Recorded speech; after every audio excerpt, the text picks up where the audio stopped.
Hello friends, मैं आशीष स्वागत करता हूं आपके अपने यूट्यूब चैनल पर। फ्रेंड्स, जैसा कि आप सभी को पता है कि इसमें हम रोजगार विद अंकित सर का जो जितना भी मॉक टेस्ट आता है उसमें हम मैथ के सवालों को देखते हैं। अंकित सर जो है हर दो दो दिन पर दिल्ली पुलिस कांस्टेबल में मिनी मॉक अपलोड कर रहे हैं, जिसमें हर दो दो दिन के अंतराल पर पहले जीके कंप्यूटर आ रहा है, उसके एक दिन बीच करके मतलब मैथ और रीजनिंग पे भी आ रहा है। ठीक है, तो मैथ का जितना भी मिनी मॉक आता है उसे हम लोग सॉल्व करते हैं। शुरुआत से हम इसे सॉल्व कर रहे हैं।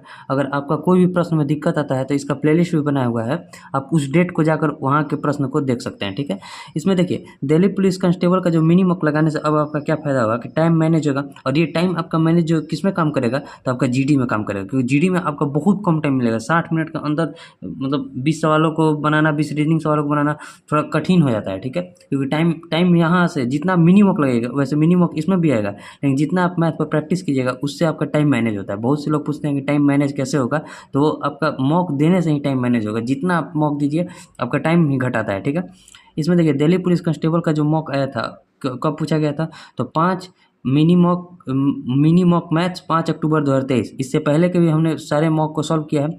इसमें जो है हम किससे सॉल्व करेंगे, तो 5 अक्टूबर को जो मॉक आया था मैथ का उसे सॉल्व करेंगे। इसमें टोटल 15 सवाल रहेंगे और कोशिश रहेगा कि हम 25 मिनट के अंदर इसे सॉल्व करें और समझाते हुए सॉल्व करें। ठीक है, तो चलिए टेस्ट स्टार्ट करते हैं। पूरा वीडियो जरूर देखिएगा, इसमें आपको बहुत कुछ सीखने को भी मिलेगा। ठीक है, तो चलिए टेस्ट स्टार्ट करते हैं। अब ये जैसे हमारे क्वेश्चन है, क्वेश्चन नंबर फर्स्ट में क्या कर रहा है कि यदि दो संख्याओं 5 के पावर 16 और 5 के पावर 25 में से प्रत्येक को 6 से विभाजित किया जाता है तो शेषफल क्रमशः R1 और R2 है। R1 plus R2 by R2 का मान हम सकते। देखिए यहाँ शेषफल पहले ज्ञात करना है कि एक है 5 की पावर 16 और एक है 5 के पावर 25, दोनों में 6 से हम डिवाइड कर रहे हैं। देखिए रूल किस पर चलेगा, हम आपको बोलेंगे कि आप पहले बनाइए कि -1 और +1 का जहाँ जहाँ रूल बन रहा है वहाँ से आप देखिए सॉल्व आसानी से हो जाएगा। जैसे देखिए 5 में जो हम 6 से डिवाइड करेंगे तो -1 आएगा, 6 में जब 5 से डिवाइड करेंगे तो -1 आएगा, या फिर 5 शेषफल बचेगा तो -1 आएगा। अब दोनों 5 है तो -1 होगा। एक जगह है -1 के पावर 16, ठीक है, -1 के पावर 16, और एक जगह है -1 के पावर 25। यहाँ देखिए जब पावर में सम है तो ये तो प्लस में हो जाएगा। ठीक है, क्योंकि -1 का जब हम स्क्वायर करते हैं तो +1 हो जाता है, लेकिन यहाँ पावर में जो है विषम दिया है तो यहाँ तो -1 ही होगा। तो यहाँ -1 ना लेकर हम इसे 6 - 1 यानी कि 5 लिख सकते हैं। यानी कि R1 बराबर अगर यहाँ से देखें तो हमारा 1 आ गया, और R2 बराबर कितना आ गया, तो R2 बराबर 5 आ गया। क्योंकि -1 तो हम लेंगे नहीं, क्योंकि -1 R2 नहीं ले सकते, वहाँ प्लस में अगर साइन लेंगे। या तो देखिए शेषफल हम क्या बोले हैं, 5/6 करेंगे तो या तो शेषफल हमारा 5 बचेगा, नहीं तो फिर शेषफल -1 बचेगा। ठीक है, और या तो शेषफल हमारा 5 बच जाएगा, नहीं तो -1। जब वहाँ प्लस आ जाता है, -1 के पावर सम संख्या कर रहे हैं, यानी कि यहाँ प्लस आ गया तो 1 लेंगे, और यहाँ माइनस आ रहा है तो इसे हम 5 ले सकते हैं। ठीक है, अब देखिए हमारा क्या क्वेश्चन कर रहा है कि R1 plus R2 by R2 का वैल्यू। R1 का वैल्यू कितना है 1, R2 का वैल्यू कितना है 5, अब बटे में 5, यानी कि 5 और 1 6/5 जो हो जाएगा हमारा आंसर हो जाएगा। 6/5 कौन सा ऑप्शन में है, तो ऑप्शन नंबर डी में। उम्मीद करते हैं आपको समझ में आया होगा। बढ़िया प्रश्न है, क्वेश्चन नंबर 1 ही बढ़िया प्रश्न है। अब देखिए जैसे नेक्स्ट क्वेश्चन जो है, क्वेश्चन नंबर सेकंड जो है बुडमास से। क्वेश्चन नंबर सेकंड में क्या कर रहे हैं, देखिए बुडमास में आप एक बार टाइम लीजिए लेकिन सही बनाने का प्रयास कीजिए। जैसा क्वेश्चन है कि पहले क्वेश्चन में दिया है 1/7 और गुना का 1/8 है, और भाग को जब चेंज करेंगे तो गुना करेंगे तो ऊपर 4 चला जाएगा। ठीक है, फिर प्लस में दिया है कि 1/3 गुना 1/9, ठीक है, इतना है। और फिर प्लस में क्या दिया है 1/6 भागा 1/12 गुना में 3/7 है। जब ऑफ का क्रिया करेंगे तो पहले इसका क्रिया कर देंगे। ठीक है, अब यहाँ देखिए क्या बचा, 4 से कटाएं तो 2, यानी कि यहाँ बचा 1/14 और प्लस 1/27, और प्लस यहाँ क्या हो जाएगा, तो 1/6 अब भाग को गुना में चेंज करेंगे तो 7 चौक 28 जो हो जाएगा ऊपर चला जाएगा। 2 से इसको कटेंगे तो 3 और 2 से इसको कटेंगे तो 14, यहाँ 14/3 बचा। अब सबका अगर एलसीएम देखें तो यहाँ देखिए 3 है तो 3 27 का एलसीएम तो 27 हो जाएगा, और 27 और 14 में कुछ भी कॉमन नहीं है तो 27 × 14 कितना हो जाएगा, 14 7 98, 14 दूनी 28, 28 और 9, 28 और 9 कितना होता है 37, यानी कि 378 नीचे हो गया। अब यहाँ क्या हो जाएगा, 14 में 27 से गुना किया तो 378 यानी कि 27, और यहाँ क्या हो जाएगा 14, और इसमें क्या हो जाएगा, तो देखिए 3 में जब हम 3 में किससे गुना करना पड़ेगा, तो 3 में देखिए 3 से जब इसमें भाग देंगे तो 126 हो जाएगा ना, 3 एकम 3 126 और गुना 14 करना पड़ेगा। ठीक है, 126 गुना 14। अब देखिए सॉल्व कीजिए, सॉल्व करेंगे तो 27 से 4 31 से 10 41 प्लस 14 छक 84, ठीक है। 14 दूनी 28, 28 और 8 कितना होता है 36, 14 एकम 14 3 17, 1764 हो जाएगा। 1764 बटे में 378 जोड़ेंगे तो 4 और 1 5, ठीक है। 6 और 4 10, 17 और 1 18, 1805 बटे में 378 जो हो जाएगा। इसी के फॉर्म में हमारा आंसर भी दिया है, तो 1805 बटा 378 कौन से ऑप्शन में है, तो ऑप्शन नंबर सी में। तो हमारा क्या कौन सा ऑप्शन हो जाएगा, तो ऑप्शन सी जो हो जाएगा हमारा सही हो जाएगा। बोर्ड मास में आप केवल आप रूल याद रखिए, भी बोर्ड मास से हम लोग बनाते हैं, भी बोर्ड मास, ठीक है। इसमें पहले बार का क्रिया होता है, फिर bracket of divide multiply add subtract. इसे अगर इसे आप फॉलो करते हैं तो आपका एक भी बोर्ड मास गलती नहीं होगा, ठीक है। और देखिए next question, question number 3। Question number 3 में क्या कर रहा है, क्वेश्चन नंबर 3 में दिया है, देखिए क्वेश्चन नंबर 3 है कि 4 सेंटीमीटर, 50 सेंटीमीटर और 20 सेंटीमीटर स्लैब खंडों की अधिकतम संख्या क्या है यदि इन्हें 16 मीटर लंबी, 12 मीटर चौड़ी और 4 मीटर गहरी खाई में रखा जाता है। देखिए दोनों का हम आयतन निकालेंगे, यानी कि यहाँ अगर n हमें इसका संख्या बताना है, n इंटू 4 मीटर है तो मीटर को छोड़ देते हैं, सेंटीमीटर है तो इसे सेंटीमीटर में लिख देते हैं, ठीक है, सेंटीमीटर। और इसको क्या लिख सकते हैं 20 सेंटीमीटर, ठीक है। और इसको 16 मीटर को हम क्या लिख सकते हैं 16 इंटू 100, 1 मीटर में 100 सेंटीमीटर, तो 16 मीटर में 1600 सेंटीमीटर। और इंटू में क्या दिया है 12 मीटर, यानी कि 12 इंटू 100। यहाँ देखिए एक 4 मीटर था ना, तो यहाँ भी 4 मीटर गहरा है, तो इसे भी हम 4 मीटर, केवल 4 मीटर लिख देंगे, गुना में 4। अब देखिए इसमें ये 4 से 4 कट गया, अगर 2 जीरो से इस 2 जीरो को कटाए तो कट गया, 5 दूनी 10, 10 से 1 जीरो कट गया, यानी कि हमारे पास क्या बचा, तो n बराबर बचा 16 इंटू 12 इंटू 10, इतना बचा।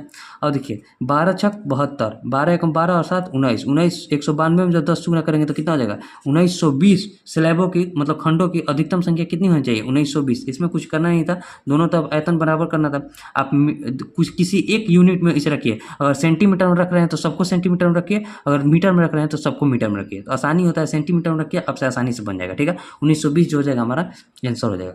और देखिए नेक्स्ट क्वेश्चन जो हो जाएगा 1920 कौन सा ऑप्शन में, तो ऑप्शन नंबर डी में। अब नेक्स्ट क्वेश्चन, क्वेश्चन नंबर 4।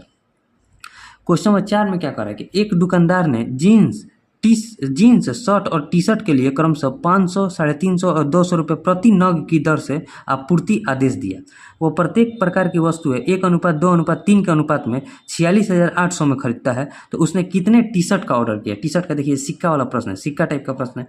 जैसे क्वेश्चन क्या दिया है, एक देखिए एक है जीन्स, ठीक है, एक क्या है शर्ट है और एक है टी शर्ट, ये तीनों का रेशियो कितना दिया है, तो 1:2 और 3, लेकिन इस पर कर रहा है 500 रुपया एक का, और इसका एक का दाम कितना है 350 रुपया, और इस पर एक का दाम कितना है 200 रुपया। तो हमसे टोटल कितना खर्चा हो गया, जब एक का दाम 500 है और एक यूनिट में लाए हैं, यहाँ 500 रुपया यहाँ खर्चा होगा, एक का दाम 350 रुपया और 2 शर्ट खरीद कर लाए हैं तो कितना 350 दूनी 700 रुपया खर्चा हुआ होगा। और यहाँ एक का दाम 200 रुपया, 3 टी शर्ट खरीद कर लाए हैं तो कितना 600 रुपया खर्चा हुआ होगा, यानी कि 5 7 12, 12 6 1800 रुपया टोटल खर्चा हुआ है। लेकिन क्वेश्चन में कितना दिया है 46,800 रुपया खर्चा हुआ है, ठीक है। यानी कि यहाँ से एक का अगर वैल्यू निकालें हम, एक का वैल्यू कितना हो जाएगा, तो ये 2 जीरो से 2 जीरो कट गया है, 18 दूनी 36, 10 8, 18 छके 108, यानी कि एक का वैल्यू 26 आ गया। हमसे क्या पूछ रहा है कि उसने टी शर्ट का ऑर्डर कितना दिया था, तो टी शर्ट का ऑर्डर कितना 3 अनुपात में दिया था, यानी कि 3 का वैल्यू हमसे पूछा, तो 26 दिया, 78 जो है टी शर्ट का ऑर्डर दिया था। 78 कौन सा ऑप्शन में, ऑप्शन नंबर सी में। ईजी प्रश्न है, उम्मीद है आप सबसे बन गया होगा। अब देखिए next question, question number 5। Question number 5 क्या कर रहा है, नेक्स्ट पेज पर बनाते हैं। क्वेश्चन नंबर 5, क्वेश्चन नंबर 5 है कि एक आदमी एक प्रोजेक्ट को पूरा करने के लिए 16 दिन लेता है। एक महिला उसी काम को 12 दिनों में कर सकती है। एक मिनट देखिए, अब क्वेश्चन नंबर 5, लाइट थोड़ा कट गया था। क्वेश्चन नंबर 5 में क्या है कि एक आदमी एक प्रोजेक्ट को पूरा करने में 16 दिन लेता है, एक महिला उसी काम को 12 दिन में करती है। उन्होंने वैकल्पिक दिनों में एक साथ काम शुरू किया, तो आदमी ने पहले दिन काम किया, उन्हें काम पूरा करने में कितना समय लगेगा। देखिए बहुत बढ़िया क्वेश्चन है। एक मैन है, उसे काम टोटल करने में कितना दिन टाइम लगता है 16 दिन, और एक वुमेन है, उसे काम करने में टाइम लगता है 12 दिन का, ठीक है। तो टोटल वर्क क्या हो जाएगा, इन दोनों का एलसीएम हो जाएगा, तो 16 12 का एलसीएम कितना होता है 48, यानी कि एक दिन में आदमी जो काम करेगा वो 3 करेगा, और सेम एक दिन में औरत जो काम करेगी वो 4 काम करेगी, ठीक है। वैकल्पिक दिन से काम करते हैं और आदमी पहले दिन काम करता है, यानी कि यहाँ से देखें तो एक दिन आदमी आया और एक दिन ये आई, एक और एक कितना 2 दिन में कार्य कितना हुआ 4 और 3 7, मतलब एक दिन आदमी काम किया और एक दिन औरत काम की, तो 2 दिन में कार्य हो गया 7 काम। यहाँ से अगर इसे देखें तो 7 छंग 42, इससे थोड़ा कम लेना है, तो दिन में भी हम 6 से गुना करेंगे, यानी कि 12 दिन में कार्य कितना हो गया हमारा, 42 कार्य हो गया। और उसके बाद क्या करेगा तो आदमी आएगा, यानी कि एक दिन जो है और एक आदमी आएगा तो कितना काम हो जाएगा, 13 दिन में टोटल कार्य हो जाएगा हमारा, 13 दिन में कार्य हो गया 45 कार्य। अब हमारे पास कार्य बचा कितना, 48 कार्य में से 45 कार्य हो गया, तो कार्य बचा कितना, 3 कार्य बचा। और 3 कार्य को 4 के एब्सेंसी से एक औरत करेगी ना, अगले दिन औरत आएगी तो 4 के एब्सेंसी से करेगी, तो देखिए कार्य अबटे में एब्सेंसी बराबर टाइम आ जाएगा, यानी कि इतना दिन में जो है ये बाकी पूरा काम को कंप्लीट कर देगी औरत आकर, यानी कि 13 दिन प्लस 3/4 दिन कितना हो जाएगा, तो 13/3/4 दिन में जो है टोटल काम कंप्लीट हो जाएगा। यानी कि इस टाइप में नहीं दिया है तो 13 चौके 52 और 3 55/4 दिन में जो है हमारा काम कंप्लीट हो जाएगा। तो 55/4 कौन सा ऑप्शन में, तो ऑप्शन नंबर बी में। उम्मीद करते हैं आपको समझ में आया होगा। इजी प्रश्न है टाइम एंड वर्क का, इससे पिछले वाले में बढ़िया प्रश्न दिया था, ठीक है। और देखिए next question number 6। Question number 6 में क्या कर रहा है, क्वेश्चन नंबर 6 है कि एक टोपी की कीमत में 15% की वृद्धि की जाती है, यदि इसके परिणाम स्वरूप टोपी की कीमत में 27 रुपये की वृद्धि होती है तो टोपी की बढ़ी हुई कीमत, देखिए 15% को हम क्या लिख सकते हैं, 15% को लिख सकते हैं 3/20। कैसे, तो 15/100 करेंगे तो कटेगा 20, 5 से इसको करेंगे 3 और 5 से इसको कटेंगे तो 20, यानी कि 20 रुपये से जो टोपी है उससे 3 रुपये बढ़ गया, यानी कि 23 रुपये हो गया, ठीक है। लेकिन 20 से 23 हमारे अनुसार हुआ, लेकिन क्वेश्चन में कर रहा है तो 3 रुपये न बढ़कर यहाँ क्या 20 से 23 हुआ, यानी कि 3 रुपये बढ़ा है, 3 रुपये न बढ़कर 27 रुपये का वृद्धि हुई, यानी कि 3 का वैल्यू 27 है। तो हमसे पूछ रहा है कि बढ़ी हुई कीमत, यानी कि बढ़ी हुई कीमत कितना हो जाएगा, टोपी की बढ़ी हुई कीमत, यानी कि 23 का हमसे वैल्यू पूछा है। देखिए 3 का वैल्यू जब 27 है तो 3 गुना 9, 1 का वैल्यू 9 हो जाएगा, तो 23 में 9 से गुना करेंगे 23 9 या 207 जो हो जाएगा, बढ़ी हुई कीमत कितनी हो जाएगी 207। कौन सा ऑप्शन में, तो ऑप्शन नंबर सी में, ठीक है। अब देखिए नेक्स्ट क्वेश्चन नंबर 7, ये बहुत ही प्रश्न था क्वेश्चन नंबर 6। क्वेश्चन नंबर 7 में क्या करें, क्वेश्चन नंबर 7 है 5000 के 2 भागों में इस प्रकार विभाजित किया जाता है कि यदि एक भाग को 4% की दर से और दूसरे भाग को 5% की दर से निवेश किया जाता है तो दोनों राशियों में प्राप्त कुल वार्षिक ब्याज 223 रुपये है, तो 4% पर कितना निवेश किया गया है। देखिए जब इस प्रकार क्वेश्चन क्या कहें, जब 4% पर पूछ रहे हैं तो टोटल को 5% पर दे दीजिए। अगर हम 5000 रुपया को 5% पर देते तो हमारा ब्याज कितना प्राप्त होता, तो 2 जीरो से 2 जीरो क्या 50 पचे 250 रुपया प्राप्त होता, लेकिन हमें प्राप्त कितना हो रहा है, तो प्राप्त हो रहा है 223 रुपया, 223 रुपया प्राप्त हो रहा है, यानी कितना कम प्राप्त हो रहा है, तो 10 में से 3 गया 7, 4 में से 2 गया 2, यानी कि 27 रुपया हमें कम प्राप्त हो रहा है। 27 रुपया क्यों कम प्राप्त हो रहा है, क्योंकि हम 100 रुपया को, मान लीजिए 100 रुपया को हम 4% पर दिए थे, मतलब कुछ रुपया को हम 4% पर दिए थे, लेकिन टोटल को हम 5% पर जोड़ दिए हैं, यानी कि 1% एक्स्ट्रा जोड़ दिए हैं, इसलिए 27 रुपया ज़्यादा प्राप्त हो रहा है, यानी कि 1% एक्स का 1% जो है 27 के बराबर हो जाएगा। तो एक्स बराबर कितना हो जाएगा, 1% क्या लिख सकते हैं 1/100, यानी कि 27 और गुना में 100 कितना हो जाएगा 2700।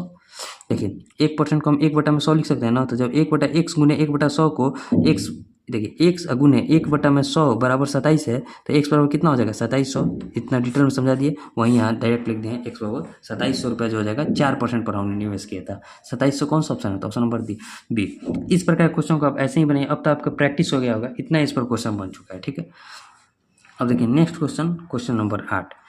क्वेश्चन नंबर 8 जो है हमारा एवरेज से क्वेश्चन है। क्वेश्चन क्या करेगा, 5 पुरुषों का औसत वजन 3 kg कम हो जाता है जब उनमें से एक 150 kg वजन वाले एक व्यक्ति की जगह दूसरे व्यक्ति को रखा जाता है। देखिए अगर मान लीजिए 150 kg का व्यक्ति गया और उसके स्थान पर 150 kg का व्यक्ति आता तो औसत पर कोई प्रभाव नहीं पड़ता, लेकिन इसमें जो फेरबदल हो रहा है, यानी कि 150 kg के स्थान पर कोई दूसरा व्यक्ति आ रहा है, ये इसका वजन कम है, इसीलिए 3 kg सब में औसत कम हो जाता है। जब एक में 5 लोग हैं, जब एक में 3 kg कम हो रहा है तो पाँचों लोग में कितना की कमी हो जाएगी, तो 15 का कमी हो जाएगा, यानी कि 150 में से 15 कटेंगे तो कितना 135 kg का व्यक्ति आया होगा, तभी ना 15 कमी हो गई होगी। और 150 kg का आता तो औसत में कोई प्रभाव नहीं पड़ता, लेकिन जो नया व्यक्ति आ रहा है उसके आने से सब में 3-3 kg का प्रभाव पड़ जा रहा है, कम हो जा रहा है, यानी कि 3 गुने 5, एक में जब 3 kg की वृद्धि कमी हो रही है तो 5 में 15 kg कमी हो जाएगी, तो 150 में से 15 गया 135 kg का व्यक्ति आया होगा, यानी कि ऑप्शन डी, ठीक है।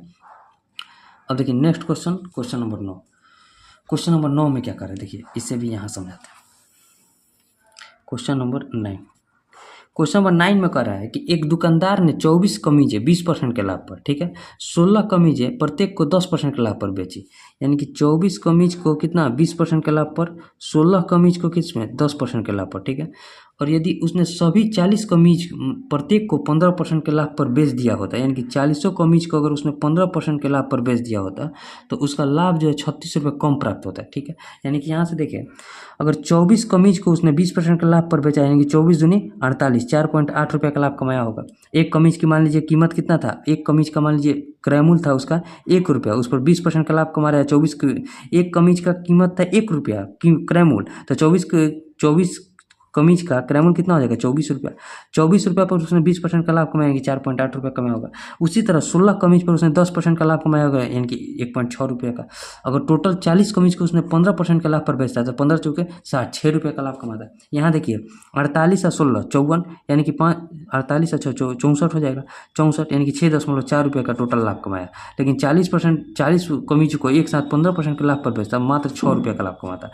तो 6 रुपये का लाभ कमाता है तो 6.4 से 6 कितना कम है 0.4 का वैल्यू कितना, देखिए कितना कम कमा रहा है। अगर इस तरह से कमाता है तो 6.4 कमाता है, अगर डायरेक्ट 15% के लाभ पर बेच दिया तो 6 रुपये कमाएंगे, 0.4 की कमी कर रहा है। लेकिन क्वेश्चन में कितना दिया है 36 रुपये कम कमा रहा है, यहाँ 0.4 कम कमा रहा है लेकिन क्वेश्चन में दिया है 36 रुपये। अब हमसे बोला प्रत्येक शर्ट का क्रयमूल कितना है, एक शर्ट का क्रयमूल हम क्या माने थे 1 रुपया, तो एक का वैल्यू कितना हो जाएगा तो 36 और बटे में 0.4 और गुना का एक है। अब देखिए 4 से जब इसको कटाएंगे तो 4 9 36, देखिए यहाँ दिख नहीं रहा होगा, आपसे समझाते हैं। जब 0.4 का वैल्यू 36 है तो एक टी शर्ट का जो है एक कमीज का क्रयमूल कितना माने थे 1 रुपया, तो हमसे 1 का वैल्यू पूछा है। तो देखिए 36 और बटे में 0.4 को क्या लिख सकते हैं 4 और ऊपर में 10 से गुना कर सकते हैं और 1 का 1, 4 9 36, 9 दहिया 90 रुपया जो हो जाएगा एक टी शर्ट का क्रयमूल हो जाएगा। एक कमीज का क्रयमूल कितना हो जाएगा 90 रुपया, यानी कि ऑप्शन सी। इसमें कुछ था नहीं, बहुत ईजी प्रश्न था। देखिए मान लीजिए एक शर्ट का जो है क्रयमूल कितना हो जाएगा 1 रुपया, तो 24 शर्ट का क्रयमूल कितना हो जाएगा 24 रुपया। 24 रुपये का जो उसने 20% के लाभ पर बेचा, यानी कि 4.8 रुपया लाभ कमाया होगा। और उसी तरह 16 कमीज को 10% के लाभ पर बेचा होगा तो यानी कि 1.6 रुपया का लाभ कमाया होगा। टोटल 40 कमीज को अगर उसने 15% के लाभ पर बेचता तो 6 रुपया का लाभ कमाता।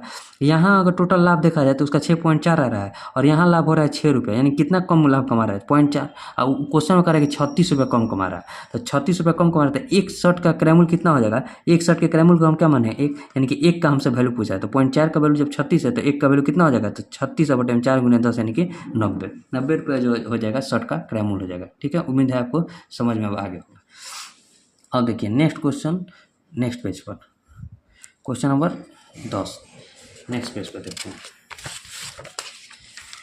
क्वेश्चन नंबर 10 में क्या करा, अब आखिरी के कुछ सवाल हैं। क्वेश्चन नंबर 10 है कि 12 मीटर 95 सेंटीमीटर लंबे और 3 मीटर 85 सेंटीमीटर चौड़े कमरे की छत को पक्का करने के लिए आवश्यक वर्गाकार टाइल की न्यूनतम संख्या। और देखिए इस प्रकार के क्वेश्चन भी बहुत सारा आया है, टेस्ट अगर जितना आप टेस्ट दीजिएगा इस प्रकार के क्वेश्चन आपको मिलते रहेगा। देखिए जैसे 12 मीटर और 95 सेंटीमीटर पर, और टोटल को हम सेंटीमीटर में लिखना चाहे तो 1295 सेंटीमीटर लिख सकते हैं। कैसे वो भी बताए थे। 12 मीटर को अगर सेंटीमीटर में चेंज करें तो 100 से गुना करेंगे यानी कि 1200 हो जाएगा। अब प्लस 95 सेंटीमीटर है तो उसे भी जोड़ देंगे तो कितना हो जाएगा 1295। उसी तरह 3 मीटर 85 सेंटीमीटर को हम क्या लिख सकते हैं 385 सेंटीमीटर।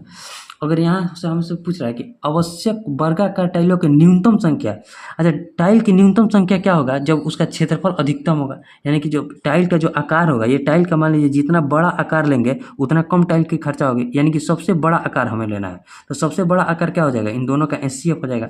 अगर दोनों का HCF निकालना चाहे तो आपको सिंपल मेथड से निकाल कर दिखाते हैं। 385 में जब हम 1295 में भाग देंगे, हम HCF निकाल रहे हैं, तो 3 के 9 3 चौके 12 ज़्यादा हो जाएगा तो 3 से ले जाएंगे, 3 5 15, 8 के 24 और 1 25, 3 के 9 9 और 2 11, 1155, 5 में से 5 गया 9, 0 9 में से 5 गया 4 या 140। फिर इसमें भाग देंगे किससे 385 से, 140 दूनी 280, यहाँ क्या बचा 5, यहाँ क्या बचा 5, यहाँ 0 और यहाँ 1, 105 बचा। फिर 105 में हम क्या तो करेंगे 140 से डिवाइड करेंगे, तो 105 में जब 40 से डिवाइड करेंगे तो 105 एकम 105, यानी क्या बचा यहाँ से 35 बचा। यहाँ से फल कितना बचा 35, 35 में जब हम 105 से डिवाइड करेंगे तो 35 दिया, 105 हमारा पूरा कट गया, यानी कि ये जब काट दिया तो HCF हमारा कितना हो जाएगा, HCF हो जाएगा 35। लेकिन ये 35 क्यों निकाले हैं, टाइल का जो अधिकतम वर्गाकार है यानी कि 35 सेंटीमीटर उसका लंबाई होना चाहिए और 35 सेंटीमीटर उसका चौड़ाई जब हम लेंगे, इतना बड़ा, जब सबसे बड़ा आकार का दोनों में कॉमन क्या हो जाएगा, एचसीएफ, यानी कि सबसे बड़ा आकार का जो हमारा टाइल्स होगा यही होगा, 35 सेंटीमीटर जिसकी लंबाई होनी चाहिए और 35 सेंटीमीटर जिसकी चौड़ाई होनी चाहिए, तभी ना सबसे कम टाइल की आवश्यकता होगी। तब हमसे क्या पूछा है कि वर्गाकार टाइलों की न्यूनतम संख्या। अब देखिए दोनों का जब क्षेत्रफल निकालेंगे, मान लीजिए पहले जो छत है उसका क्षेत्रफल कितना हो जाएगा, तो 1295 और गुना का 385, और अधिकतम साइज का जो है टाइल की न्यूनतम संख्या में निकालना है। तो टाइल की न्यूनतम संख्या कब निकलेगा, जब उसका अधिकतम साइज हम निकाल लेंगे। टाइल्स का अधिकतम साइज कितना हो जाएगा, 35। अब देखिए 35 सेंटीमीटर लंबा और 35 सेंटीमीटर चौड़ा है, तो इसका क्षेत्रफल क्या हो जाएगा, 35 × 35। ठीक है, अब कटाएंगे, अगर 7 से इसको कटाएं तो 5, और 7 से इसको कटाएं तो 5, और 7 से इसको कटाएंगे तो कितना हो जाएगा, 7 × 7। ठीक है, 7 × 7, 5 और 9, 7 7 7 8 56, 7 5 35। ठीक है, अब देखिए 5 से इसको कटाएंगे तो 5 से इसको 5 3 15, 5 3 15 कितना हो जाएगा, 5 3 15 3 5 5 7 35, और 5 से इसको कटाएंगे तो 5 7 35, 3 5 5 7 35। अब 77 में 37 से हमें गुना करना है, 77 में 37 से गुना कीजिए, एक लाइन में गुना कर दीजिए। 7 7, देखिए 77 में जब 37 से गुना करेंगे तो 7 7 49, कहीं गलती हो रहा है, देखिए एक सेकंड, इकाई अंक से कोई आंसर नहीं आ रहा, कहीं गलती हो रहा है। जब देखिए 7 से इसको कटाएंगे तो 5, और 7 से इसको कटाएंगे तो 5, पहले 7 से इसको कटाएं, सिंपल मेथड से कटाते हैं। रुकिए थोड़ा यहाँ कैलकुलेशन में गलती हो गया, देखिए क्या लिखेंगे, तो 1295 है, 385 है। ठीक है, अब बटे में 35 × 35 है, पहले इसको सीधे कटा दीजिए, 11 से कट जाएगा, 35 11 385 हो जाएगा। ठीक है, अब देखिए अगर 5 से इसको कटाएं तो 7, अब 5 से इसको कटाएं तो कितना हो जाएगा, 5 दूनी 11 रखिए, आराम से गुना करने में फायदा होगा। 5 से इसको कटाएंगे तो कितना हो जाएगा, 5 दूनी 10, 2 9, 50 25, 5 9 45। 7 से कटाइए, 7 से कटाएंगे तो 7 3 21, 7 7 49, यानी क्या बचा, 37 और इंटू 11। अब गुना कीजिए, आसानी हो जाएगा। 7 7 और 3 10, 3 और 1 4, 407 जो हो जाएगा। न्यूनतम टाइल्सों की संख्या कितनी हो जाएगी, 7। न्यूनतम टाइल्स की संख्या ऐसे कैसे निकला है, क्योंकि हम अधिकतम टाइल्स का साइज ला दिया, ये टाइल्स का जो हो जाएगा हमारा अधिकतम साइज होगा, इसीलिए टाइल्स की न्यूनतम संख्या प्राप्त हो जाएगी। ठीक है, उम्मीद करते हैं आपको समझ में आया होगा। अब देखिए next question number 11। Question number 11 में क्या करें, टाइम अब बहुत कम है, तो देखिए अगर टाइम सबमिट भी हो जाता है तो उसके बाद भी हम समझा देंगे। क्वेश्चन क्या है कि एक मिश्रण में दूध और पानी का अनुपात दिया है, दूध और पानी, मिल्क और वाटर का रेशियो कितना दिया है, 8:3। कह रहा है कि यदि इसमें 3 लीटर पानी मिला दिया जाता है तो दूध और पानी का नया अनुपात कितना हो जाता है, 2:1। तो हम सब आरंभ मिश्रण में दूध और पानी की मात्रा कितनी थी। देखिए जब हम पानी मिला रहे हैं तो हमारा दूध बराबर होगा, तो दूध बराबर करने के लिए इसमें 4 से गुना कर देंगे, यानी कि 4 दूनी 8 और 8:4। यहाँ पहले पानी 3 था, अब पानी 4 हो गया, यानी कितना बढ़ गया, 1 का वैल्यू कितना दिया है, 3। तो हमसे पूछ रहा है दूध और पानी का क्रमशः मात्रा है, तो 8 का वैल्यू कितना हो जाएगा, 8 3 का 24, और 3 का वैल्यू कितना हो जाएगा, 3 3 का 9। 24 लीटर दूध और 9 लीटर पानी था आरंभ में। 24 लीटर दूध और 9 लीटर पानी कौन सा ऑप्शन है, तो ऑप्शन नंबर ए में। इजी प्रश्न है। अब देखिए next question number 12। Question number 12 क्या है कि 1000 मीटर की रैखिक दौड़ में ए बी को 50 मीटर या 5 सेकंड से हरा देता है, ए और बी की चाल के बीच अंतर क्या है। बहुत आसान प्रश्न है। देखिए ए है और बी है, जितना देर में ए 1000 मीटर चल रहा है उतना देर में बी जो है 950 मीटर चल रहा है, क्योंकि 50 मीटर या फिर 5 सेकंड से हरा रहा है। यानी कि बी का चाल तो हमें ऐसे ही पता चल गया कि 50 मीटर से हरा रहा है और नहीं तो 5 सेकंड से हरा रहा है, दोनों बराबर, यानी कि 10 मीटर पर सेकंड जो है बी का चाल है। बी का चाल है 50 मीटर से हरा रहा है फिर 5 सेकंड से हरा रहा है, तो हमारा क्या हो जाएगा, बी का चाल पता चल गया। अब देखिए तो जब बी का चाल पता चल गया तो बी 950 मीटर जाने में कितना समय लिया होगा, यानी कि जितना टाइम में जो है ये 950 मीटर जा रहा है उतना टाइम में ये 1000 मीटर जा रहा है, यानी कि 950 मीटर में जो है वो 10 मीटर पर सेकंड के हिसाब से कितना टाइम ले लिया, 95 सेकंड का टाइम ले लिया होगा। और इसी 95 सेकंड में जो ए है वो 1000 मीटर चल गया, यानी कि ए का जब हम स्पीड निकालेंगे तो 1000 मीटर जो चल रहा है कितना 95 सेकंड में चल रहा है। ठीक है, 5 से कटाएंगे तो 200 और 5 से कटाएंगे तो 19, यानी कि 200 और बटे में 19 जो हो जाएगा मीटर पर सेकंड, ए का चाल हो गया। अब दोनों के चाल का अंतर हमसे पूछ रहा है। देखिए दोनों के चाल का अंतर कितना हो जाएगा, तो 200 और बटे में 19 और माइनस का 10, तो 200 में से 190 घट गया तो कितना बचा है 10, और 10 और बटे में 19 मीटर पर सेकंड जो हो जाएगा, दोनों के चाल के बीच का अंतर हो जाएगा। 10 बटे 19 कौन सा ऑप्शन है, तो ऑप्शन नंबर बी में। बढ़िया प्रश्न है लेकिन ईजी प्रश्न है। अब देखिए next question number 13। Question number 13 हम क्या कर रहे हैं, क्वेश्चन नंबर 13 में कि एक निश्चित राशि पर 15% प्रति वर्ष की दर से 2 वर्षों के लिए चक्रवृद्धि ब्याज और साधारण ब्याज के बीच अंतर दिया है 1944। समान अवधि के लिए 10% प्रति वर्ष की दर से समान राशि पर वार्षिक रूप से संशोधित चक्रवृद्धि ब्याज बताएं। देखिए क्वेश्चन नंबर 13 है, इजी प्रश्न है। CI और SI का 2 साल का जो अंतर होता है CI minus SI PR² upon 100² होता है। CI और SI के 2 साल का अंतर कितना दिया है 1944। ठीक है, हमें P का वैल्यू निकालना है। रेट कितना है 15%, 15 इंटू 15 अब बटे में 100 इंटू 100 हो जाएगा। अगर हम देखें 5 से इसको घटाएं तो 3, अब 5 से इसको घटाएं तो 3, इसको 5 से घटाएंगे तो 20 और इसको घटाएंगे तो 20। ठीक है, 9 से इसको घटाएंगे तो कितना है 9 दूनी 18, 9 दूनी 18, 1 4, 9 एकम 9 और 9 छक्का 54, यानी कि P बराबर कितना हो जाएगा 216 में 4 से गुना करेंगे कितना हो जाएगा 864, 864 पर 00, ये हो गया P। अब इसी मूलधन पर हमें निकालना है चक्रवृद्धि ब्याज 10% का, 10% का 2 साल के लिए समान अवधि है। तो 10% का जब ट्री मेथड से लगाएंगे तो 86,400 का 10% कितना हो जाएगा 8640, और यहाँ भी क्या हो जाएगा 8640। ब्याज पर ही ब्याज लगता है चक्रवृद्धि ब्याज में, यानी कि इसका 10% कितना हो जाएगा 864। अब देखिए इन तीनों को जोड़ देंगे तो हमारा क्या प्राप्त हो जाएगा CI प्राप्त हो जाएगा। जोड़िए 2 से इसमें गुना करिए, 2 चौके 8, तो इसको जोड़ेंगे तो 2 चौके 8, 6 6 12, 12 8 8 16 और 1 17, 17,280 में जब हम 864 को जोड़ दीजिए, 17,280 में 864 को जोड़ेंगे तो कितना हो जाएगा 4 8 6 14, 8 2 10 और 1 11, 17 और 1 18, 18,144 रुपये जो हो जाएगा CI प्राप्त होगा 86,400 पर 10% के हिसाब से 2 वर्ष के लिए। 18,144 कौन सा ऑप्शन होता है, ऑप्शन नंबर बी में। ठीक है, अब 1 मिनट का समय है और 2 क्वेश्चन है, हो नहीं पाएगा, शायद 1 क्वेश्चन बच जाएगा। क्वेश्चन नंबर 14, क्वेश्चन नंबर 14 में क्या कर रहा है, क्वेश्चन है कि 2 ट्रेन 7 AM पर दिल्ली और पूना से क्रमशः 85 किलोमीटर पर आवर और 67 किलोमीटर पर आवर की चाल से एक दूसरे की ओर चलना प्रारंभ करें, इनकी चाल जुटेगा यदि वे दोनों एक दूसरे को 3:30 PM पर क्रॉस करती है। तो दोनों बहुत ईजी प्रश्न है। डिस्टेंस बराबर क्या होता है स्पीड इंटू टाइम। स्पीड हमारा दोनों ट्रेन का जो है चाल जुटेगा क्योंकि एक दूसरे की तरफ आ रही है।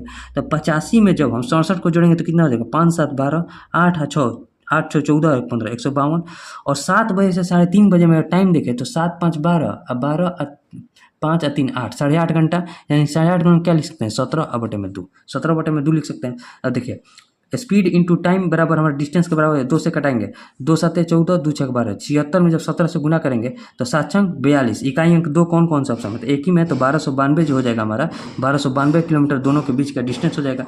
अब देखिए 10 सेकंड का टाइम है, इसे सबमिट हो जाने दीजिए, जो लास्ट क्वेश्चन बचेगा हम उसे बता देंगे। इकाई अंक से जब 17 में 76 से गुना कीजिएगा तो 1292 आएगा, इकाई अंक 2 है तो आंसर हमारा सही होगा। ठीक है, अब देखिए नेक्स्ट क्वेश्चन सबमिट हो गया, अब लास्ट क्वेश्चन जो बचेगा इसे हम बता देंगे। उधर थोड़ा टाइम चला गया था समझाने में। व्यू रिजल्ट उसके बाद ऑन अटेम्प्ट 14 बनाए थे, देखिए एक भी इनकरेक्ट नहीं ना है, 14 बनाए थे, 14 हमारा सही है, लेकिन एक जो है क्वेश्चन ऑन अटेम्प्ट में है। ऑन अटेम्प्ट में जो क्वेश्चन है उसे देख लेते हैं। अब देखिए इसे बनाते हैं यहाँ क्वेश्चन नंबर 15 और लास्ट क्वेश्चन जो है, क्वेश्चन क्या कर रहा है कि यदि 8 सेंटीमीटर त्रिज्या वाले गोले का संपूर्ण पृष्ठ क्षेत्रफल 1 सेंटीमीटर भुजा वाले घन के संपूर्ण पृष्ठ क्षेत्रफल के बराबर है तो निम्नलिखित में कौन सा विकल्प। देखिए गोला का संपूर्ण पृष्ठ क्षेत्रफल कितना होता है 4πr² बराबर किसके दिया है तो घन के संपूर्ण पृष्ठ क्षेत्रफल यानी कि 6s² के। ठीक है, यहाँ से इसको कटेंगे तो 2 और यहाँ से इसको कटेंगे तो 3, यानी कि 2 इंटू 22 अब बटे में 7 r² बराबर किसके है तो s² 3s² के। ठीक है, यानी कि 22 दूनी 44 r² बराबर हो जाएगा 7 21 s²।